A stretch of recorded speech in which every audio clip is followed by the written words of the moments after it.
जनकपुरबाट भैरवाह आउँदै गरेको बस दुर्घटना 9 जनाको मृत्यु 25 जना भन्दा बढी घाइते। फेरि वाम गठबन्धन गर्ने गरी एमाले माओवादी र नेकपा एकीकृत समाजवादीका दोस्रो तहका नेताहरू छलफलमा। काठमाडौँको फोहोर व्यवस्थापनमा सहयोग माग्दै रामकुमारी झाँक्रीकोमा पुनः पुगे बालेन्द्र शाह। काठमाडौँको फोहोर उठाउन नसकेपछि बालेन्द्र शाहलाई तनाव। काली गण्डकीको बिजुली पनि भारतमा निर्यात सुरु। औसत युनिट झन्डै 11.5 रुपियाँमा बिक्री। प्रचण्डसँगको भेटले अबको राजनीतिक प्रतिस्पर्धा विकासमा हुनुपर्छ भन्ने विचारप्रति थप दृढ बनायो। काठमाडौँका मेयर बालेन्द्र शाहको भनाई। आजसम्म एमाले कार्यकर्ताको शव भेटिएपछि तनावग्रस्त। अप्ठ्यारोका बेला सम्हालिन एमालेलाई सचिव योगेश कुमार भट्टराईको आग्रह। गठबन्धन इमान्दार नभएको एकीकृत समाजवादीको निष्कर्ष। वामपन्थी एकताबारे छलफल गर्ने। गठबन्धन दलभित्र सबैभन्दा धेरै हामी असन्तुष्ट छौँ, नेता झलनाथ खनालको भनाई। विचार नमिल्ने बीचको गठबन्धनबारे पुनर्विचार गर्नुपर्ने बेला भएको अध्यक्ष डाक्टर बाबुराम भट्टराईको भनाई। वाम गठबन्धनको चर्चासँगै लोकतान्त्रिक गठबन्धन बनाउन प्रधानमन्त्री शेरबहादुर देउवालाई महन्त ठाकुरको प्रस्ताव। एकीकृत समाजवादी पार्टीले 7वटा प्रदेशमा शीर्ष नेता खटायो। 5 दिनभित्र निर्वाचनको समीक्षा रिपोर्ट बनाउन निर्देशन। एमालेका नेता घनश्याम भुषालसँग आफ्नै पार्टीले सोध्यो स्पष्टीकरण। केपी शर्मा ओलीकोलाई आलोचना गरेको आरोप। गठबन्धनका दलहरूले इमान्दारिता देखाएनन्, डाक्टर बाबुराम भट्टराईको भनाई। वंशवाद र जनतालाई हेप्दा नेताको टाउकोमा लौरो। काठमाडौँमा बजारिएको काङ्ग्रेसका नेता रामचन्द्र पौडेलको भनाई। प्रचण्ड र एमालेले प्रधानमन्त्रीको अफर नगरेको एमालेको भनाई। चुनावको मिति घोषणा नहुँदै धमाधम स्वतन्त्र उम्मेदवारी घोषणा गर्दै युवाहरू।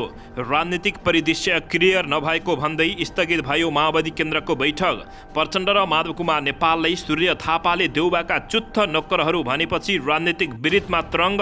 पल शाहलाई न्याय माग्दै राजधानीमा प्रदर्शन। प्रचण्डलाई भेटेर बालेन्द्र शाहले भने मलाई काम गर्न सहयोग गरिदिनुहोला। ग्यास सिलिन्डर पड्किएर तनहुँमा बालिकाको मृत्यु। सिङ्गो मधेसलाई जोड्न निजगढ अन्तर्राष्ट्रिय विमानस्थल आवश्यक भएको अर्थमन्त्री जनार्दन शर्माको भनाई। जहाज दुर्घटनाको छानबिन टोली सानुसुरे भिर पुगेर फर्कियो।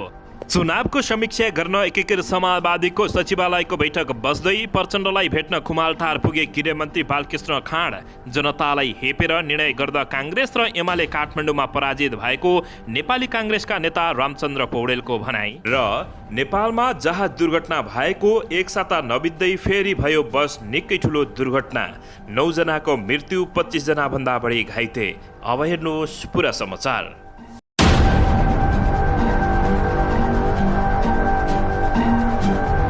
दर्शक महानुभावहरू नमस्कार। नेपाली न्युज टिभीको न्युज बुलेटिन खबरमा यहाँहरूलाई हार्दिक स्वागत छ। म पुष्करली सदाझै आज पनि तपाईँहरू माझ देश तथा विदेशका महत्त्वपूर्ण समाचार अपडेटका साथ उपस्थित भइसकेको छु। दर्शक महानुभावहरू, तपाईँहरूले हामीलाई कहाँदेखि हेर्दै हुनुहुन्छ नेपाल भए जिल्ला र ठाउँको नाम लेख्नुहोला। यदि विदेशमा हुनुहुन्छ भने आफू रहेको देशको नाम पनि लेख्न नभुल्नुहोला। र हाम्रो च्यानल नेपाली न्युज टिभीलाई अहिलेसम्म पनि सब्सक्राइब गर्नुभएको छैन भने सब्सक्राइब गर्नुहोला, साथै सँगै बेल आइकनलाई दबाउन पनि नभुल्नुहोला। आउनुहोस् दर्शक महानुभावहरू, आजको मुख्य समाचारतर्फ लागौँ।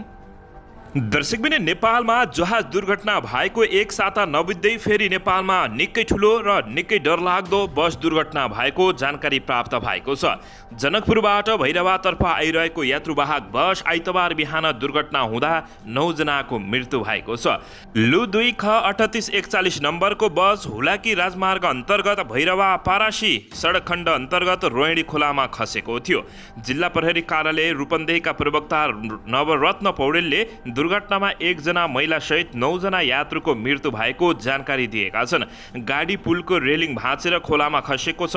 दुर्घटनाबाट 33 जना यात्रुको उद्धार गरिएको थियो भने घाइते यात्रुको भैरवा स्थित भीम अस्पताल र universal college of medical sciences युनिएसएसमा उपचार भइरहेको जानकारी प्राप्त भएको हो।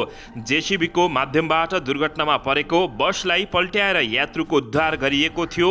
मृत्यु भएका यात्रुहरूको पहिचान अहिलेसम्म खुल्न नसकेको अवस्था रहेको डीएसपी पौडेलले बताएका छन्। 15 जना गम्भीर घाइते छन्, उनीहरूको उपचार भइरहेको छ। बस बिहान पौने 6 बजे दुर्घटनामा परेको थियो। गाडी दुर्घटनाको कारण अहिलेसम्म खुल्न सकेको छैन। रात्रिकालीन बस भएको हुँदा चालक निदाउँदा दुर्घटना भएको हुन सक्ने प्रहरीको अनुमान छ। दुर्घटनामा गाडी चालक पनि घाइते भएको जानकारी प्राप्त भएको छ।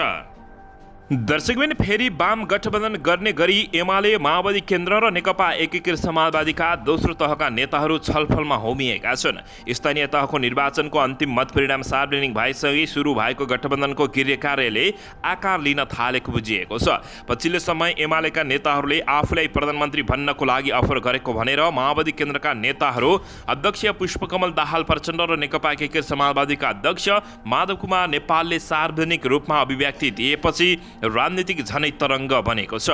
प्रचण्ड र माधव कुमार नेपालको यो अभिव्यक्तिसँगै कतिपयले सङ्घीय सांसदको निर्वाचन अगावै वाम गठबन्धन हुने आकलन गरेका छन् भने कतिपयले भने उनीहरूले प्रधानमन्त्री शेरबहादुर देउवासँग सांसदको निर्वाचनको लागि सिटमा बार्गेनिङ गर्ने यस्तो टिप्पणी गरेको बताएका छन्। तर तत्कालीन नेकपामा रहेका एमाले माओवादी केन्द्र र नेकपा एकीकृत समाजवादीका दोस्रो तहका नेताहरू भने वाम गठबन्धन गर्ने गरी छलफलमा जुटेका छन्। विशेष सूत्रका अनुसार आज पनि युवा नेताहरू छलफलमा जुटेका थिए। छलफलमा एमालेबाट योगेश कुमार भट्टराई, घनश्याम भुषाल, गोकर्ण विष्ट सहभागी रहेका थिए। उता माओवादी केन्द्रबाट वर्षमान पुन अनन्त, शक्तिबहादुर बस्नेत सहभागी थिए भने एकीकृत समाजवादीबाट डाक्टर गङ्गलाल तुलाधार सहभागी भएको जानकारी प्राप्त भएको छ।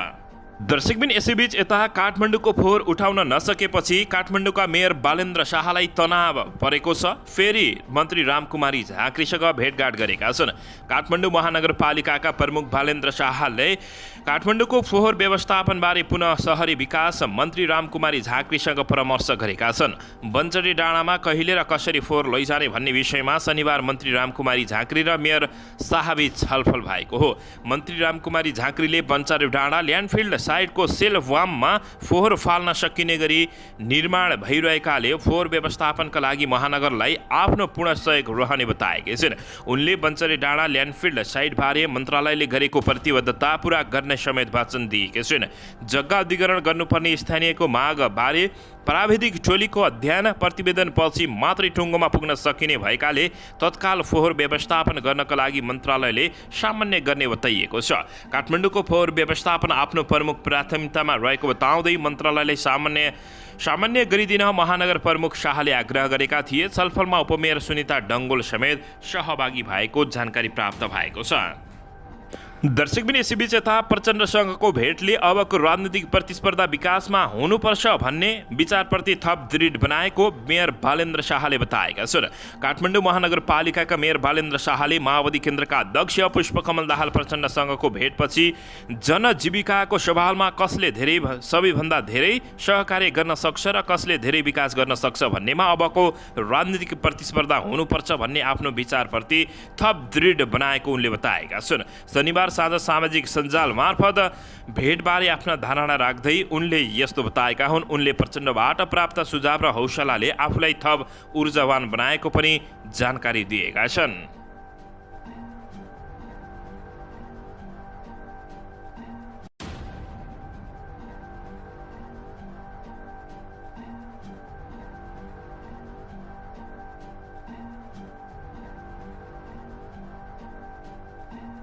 उनले सामाजिक सञ्जालमा लेख्दै भनेका छन्, पछिल्लो पटक हामीले नेकपा माओवादी केन्द्रका अध्यक्ष पुष्पकमल दाहाल प्रचण्डसँग भेट गऱ्यौँ। आफ्नो राजनीतिक यात्राका बारेमा बताउँदै उहाँले भन्नुभयो, हतियारबाट राजनीति भयो, आलोचना र कतिपय अवस्थामा गालीगलोचको स्तरको राजनीति पनि भयो। तर तपाईँले कसैको आलोचना नगरी नयाँ किसिमबाट राजनीतिमा प्रवेश गर्नुभएको छ।